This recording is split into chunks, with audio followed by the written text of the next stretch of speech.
कोई भी होने वाला बम विस्फोट भी रिफ्यूज हो सकता है, और हुआ भी इंद्रगढ़ देवी में। आज वो बम के गोले पड़े हैं जो पाकिस्तान ने गिराया था, वो नकारा हो गया। तो जहाँ पर गायत्री मंत्र की शक्ति है, स्काई लैब इसका प्रमाण है। 1979 में स्काई लैब घटना होने वाला था। पूज्य गुरुदेव ने उस समय रात में भोजन के बाद लोगों को 8 और 9 बजे के बीच साधना करवाते थे। कई तरह से पत्राचार हुआ, गुरुदेव साधना का तो त्रिकाल संध्या है, पर रात को भोजन के बाद साधना क्यों कराते हैं? तो उस समय कहा गया, बेटा इसको पूछो मत, हम जो कहते हैं वो करो। साधना चला और ठीक समय स्काई लैब गिरने वाला था। दुनिया में त्राही त्राही मची थी। कोई अपने मकान को गोबर से घेर रहे थे, कोई कुछ खा पी रहे थे। अब क्या होगा? हिंद महासागर में वो गायत्री महामंत्र की शक्ति जाकर के उनको धक्का देकर के गिरा दिया। किसी प्रकार से कोई अहित नहीं हो पाई। सूरत शहर में प्लेग की बीमारी फैली तो चल प्रज्ञा वाहन के माध्यम से गायत्री यज्ञ ही उसका माध्यम बना। सारे विशेषज्ञ समर्थ हो गए थे। तो उस समय भी उसी गायत्री यज्ञ के प्रताप से मित्रों वहां भी सफलता पाई गई। भोपालगंज खंड में बहुत ज्यादा धन जन की क्षति हो रही थी, वहां भी चल प्रज्ञा वाहन के माध्यम से, गायत्री यज्ञ के माध्यम से उस समय की समस्या का समाधान हुआ। भाइयों बहनों, 1962 कष्टाग्रही योग में सारे ग्रह नक्षत्र योग एक लाइन पर आने वाले थे। उस समय वैज्ञानिकों ने, मायन कैलेंडर ने भविष्यवाणी की थी कि अब दुनिया को महाप्रलय से कोई रोक नहीं सकता। उस समय भी ये गायत्री महामंत्र का जो ताकत है उसमें कामयाबी हासिल की। तो इतना पूज्य गुरुदेव ने कोरोना काल में देख लीजिए, बोलो गायत्री माता की। यद्यपि हम कहते हैं कि वैक्सीन से हमको स्वास्थ्य लाभ मिला, पर वास्तव में देखें तो उन दिनों 2 साल का जो क्रम चला था, गृह गृह गायत्री यज्ञ उपासना, अथर्ववेद की परिशोधित मंत्र, पूज्य गुरुदेव ने जो लिखा था 1986 का प्रवचन आज भी आप सर्च करके मोबाइल में देख सकते हैं। ऑनलाइन प्रसारण 1986 परम पूज्य गुरुदेव के प्रवचन को सुने। तो कोरोना जो आया था विश्वव्यापी, इसके बारे में भी उन्होंने उल्लेख किया था कि ऐसी बीमारी आएगी कि सारे विश्व के विशेषज्ञ समर्थ हो जाएंगे। इसके बारे में हमने कोर्स कभी किया ही नहीं, क्या इलाज करें, क्या मेडिसिन दें। तो उस समय भी पूज्य गुरुदेव ने एक मंत्र लिखा था, ओम ज्ञान दित्य कृमिन हंतु निम्रोचन हंतु रश्म भी ये अंतः कृमो गवि स्वाहा। इस मंत्र से घर घर में गायत्री परिवार यज्ञ कराता था। मित्रों, हम उस देश के वासी हैं, उस भारत भूमि के वासी हैं, उस ऋषियों की संतान हैं कि जो देश ज्ञान के क्षेत्र में जगत गुरु कहलाता था, धन के क्षेत्र में सोने की चिड़िया कहलाती थी। पर जब हम अपने मार्ग पर भटक गए, अपने संस्कृति से भटक गए, परम पूज्य गुरुदेव को बहुत बड़ी पीड़ा हुई। और उन्होंने 1935 में जितने भी धर्माचार्यों को एक मंच पर बुलाया, निवेदन किया कि वह राष्ट्र जागृत हम पुरोहित राष्ट्र को जागृत हम जीवन कैसे रखें। तो उस समय सबने कहा ये हमारा कोई ठेका नहीं, हम जिस रास्ते पर चल रहे हैं वो बढ़िया रास्ता है, आप भी चाहे तो चल सकते हैं, बल्कि आप गलत काम कर रहे हैं। गायत्री और यज्ञ का अधिकार जन सम्मान्य के लिए सुलभ करा रहे हैं, नर नारी ऊंच नीच की असमानता को मिटा रहे हैं। ये तो आप ब्राह्मण परंपरा के अनुसार बहुत विपरीत काम कर रहे हैं।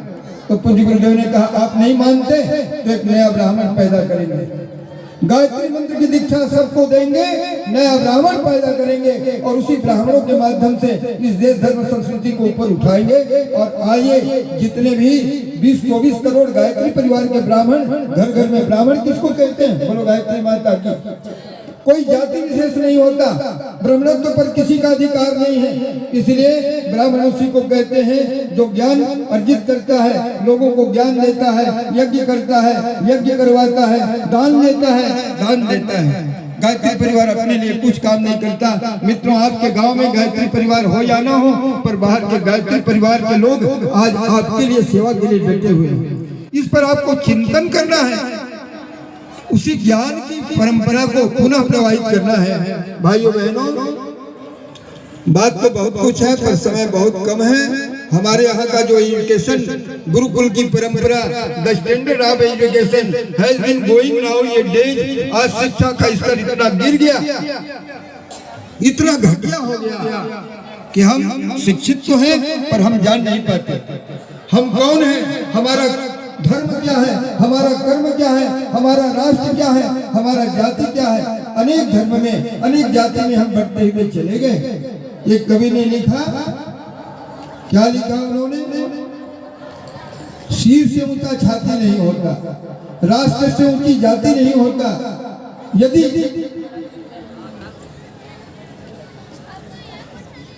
राष्ट्र ही नहीं बचा तो जाति क्या करोगे? बोलो गायत्री माता की। यदि राष्ट्र ही नहीं बचा तो जाति क्या करोगे? दीपक यदि बुझ गया तो बाती क्या करोगे? दीपक यदि बुझ गया तो बाती क्या करोगे? देख रहे हो ना, धर्म राजतंत्र में कितना भ्रष्ट चल रहा है, कितने पार्टियां मिल करके देश धर्म संस्कृति को दोहन करने में लगे हुए हैं। भाइयों, दिन दूर नहीं है, एक गीत सुने और संकल्प लेकर के जाएं।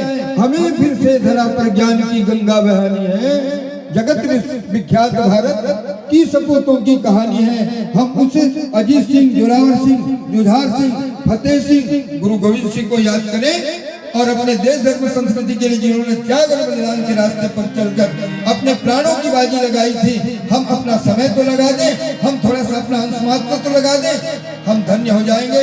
वो दिन दूर नहीं, बहुत 10.5 महीना का समय अवशेष है। 10.5 महीना में क्या कर सकते हैं, ये आप अपने मर्जी के मालिक हैं। अपने लक्ष्य के उदाहरण निर्धारित कर सकते हैं, अपने जीवन को उद्देश्य में बना सकते हैं। आइए गीत सुने, तत्पश्चात कार्यक्रम की समापन करेंगे। बोलो गायत्री माता की जय। हो जाएगा। हमें फिर से धरा पर ज्ञान की गंगा बहानी है। हमें फिर से धरा पर ज्ञान की सभी लोग गाएं। गंगा बहानी है। जगत विख्यात भारत के, जगत विख्यात भारत के सपूतों की कहानी है।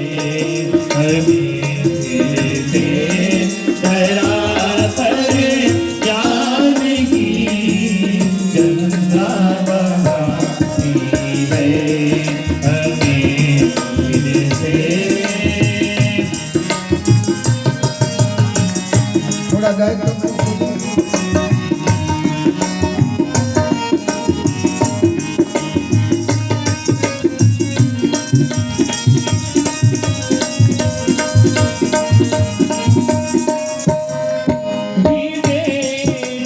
आनंद से जगने नवल अध्यात्म पाया था।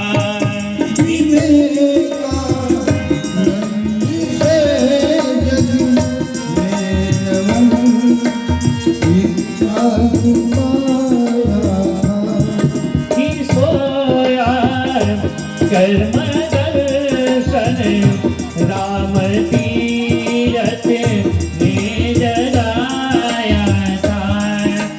सोया कर्म दर्शन राम तीरथ में जगाया था। जला सकती नयागे इन्हें डुबा सकता न पानी है। जला सकती न आग इन्हें डुबा सकता न पानी है। हमें दिल से धरा पर ज्ञान की गंगा बहानी है। हमें दिल से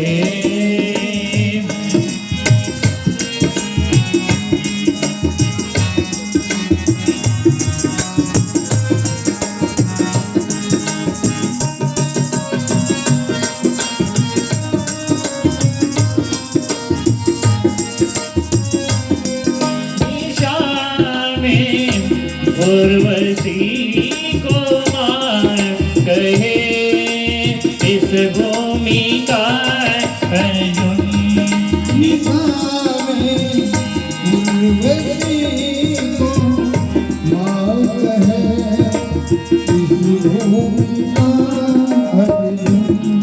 निरख रमणी